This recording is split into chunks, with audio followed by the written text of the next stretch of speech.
extrait du conte mauricien Le Facteur, prix du livre insulaire 2015 de l'auteur Amarnath Hosseini. Quelques mètres plus loin, le visage de Parsad se crispa.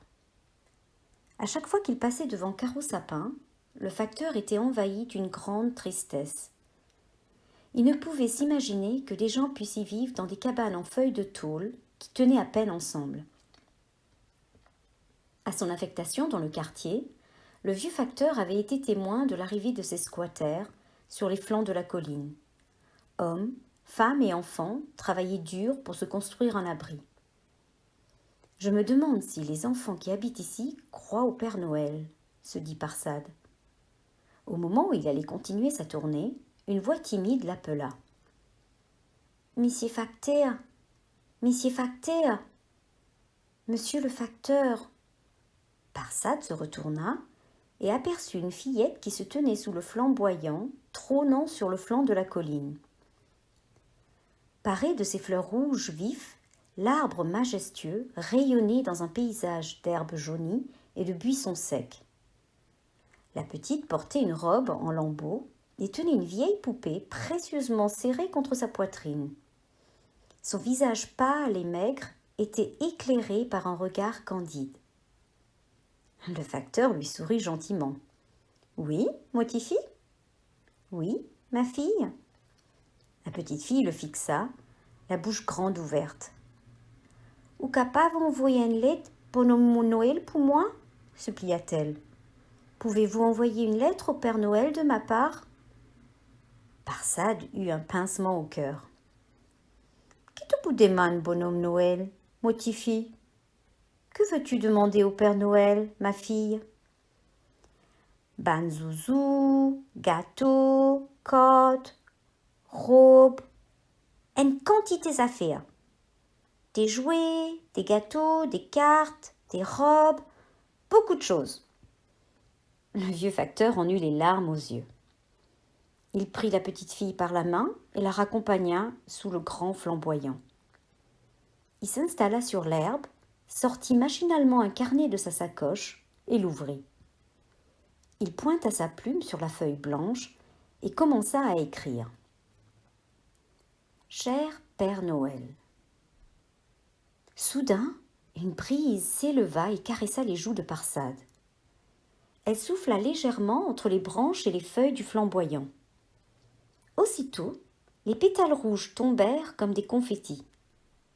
Parsad et la petite fille restèrent éblouis devant ce spectacle surprenant. Ils échangèrent un sourire. Puis, le facteur continua à écrire. Arrivé en bas de page, il leva la tête et demanda à la petite fille. « Comment tu appelé ? Comment t'appelles-tu » La fille répondit. « Fifi. »« Donne-moi mon nom les autres enfants qui restent ici. » »« Donne-moi les noms des autres enfants qui habitent ici, » continua le vieux Parsad. Quand il eut fini d'inscrire le nom de Fifi et ceux des autres enfants au bas de la lettre, il détacha la feuille de son carnet et la plia. Il l'introduisit dans une enveloppe trouvée dans sa sacoche. L'ayant scellée d'un coup de langue, il demanda. « Tu connais l'adresse bonhomme Noël ? Connais-tu l'adresse du Père Noël ?»« Non, fit-elle tristement. Parsad secoua la tête et écrivit sur l'enveloppe. « Monsieur le Père Noël, le paradis des enfants, le ciel. » Et au dos, il mit « Fifi et les enfants de Carreau Sapin. » Parsad glissa la précieuse enveloppe dans sa sacoche sous le regard plein d'espoir de la petite Fifi. « Pas tracasse-toi, Motifi. Mon poupou c'était aux lettres qu'on m'a rentré. Moi aussi, bonhomme Noël, pas pour t'aider pour répondre toi. Ne t'en fais pas, ma fille. Je vais poster la lettre une fois rentrée. Le Père Noël te répondra bien vite, j'en suis sûre. » De retour au bureau, Parsad resta seul, les autres facteurs étant sur les routes plus tardivement en cette période de l'année. Dans quelques jours, il lui faudrait faire ses adieux au chef et aux collègues. Comme il appréhendait cet instant. Une autre chose le tourmentait. Sa rencontre avec Fifi l'avait complètement bouleversé.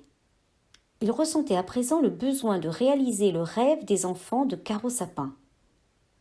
Mais où trouver tout cet argent ? Se demanda le vieux facteur. La location de pensionnaire ? Il ne la toucherait que bien plus tard. C'est la tête encore remplie de toutes ces interrogations que Parsad prit congé. Il allait revoir tous ses collègues lors de la petite fête organisée en son honneur le 19 décembre à midi. Appuyée contre le flamboyant, la main en visière, Fifi scrutait le sentier. Cela faisait une bonne demi-heure qu'elle attendait le facteur avec une impatience non dissimulée. Il n'allait sans doute pas tarder à apparaître, dans son uniforme bleu et coiffé de sa casquette, sa sacoche en bandoulière. Parsad allait lui apporter la réponse du Père Noël, dont il était sûrement l'ami, se dit-elle.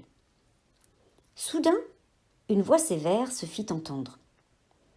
Fifi, alcès de l'eau au lieu de rester non y faire. Fifi, va chercher de l'eau au lieu de rester là à rêver. C'était la mère de Fifi. Mo vini là, maman. Mo peux attendre monsieur facteur. J'arrive, maman. J'attends le facteur. Facteur? Qui tu peux attendre avec facteur? Arrête de rêver, motifi. Personne n'a pas connu l'adresse. Comment tous les autres écrivent à nous? Allez, vini, pas perdre les temps. Le facteur? Qu'attends-tu de lui? Cesse de rêver, ma fille. Personne ne connaît notre adresse. Comment veux-tu qu'on nous envoie des lettres? Ne perds pas ton temps, allez, viens. Fifi suivit sa mère d'un pas résigné.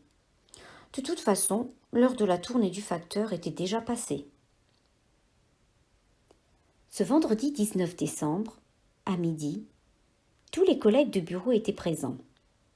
Ils avaient entouré Parsad et le congratulaient. Or, le vieux facteur était perdu dans ses pensées. Il se demandait toujours comment trouver l'argent nécessaire pour acheter les jouets pour les enfants de Caro Sapin.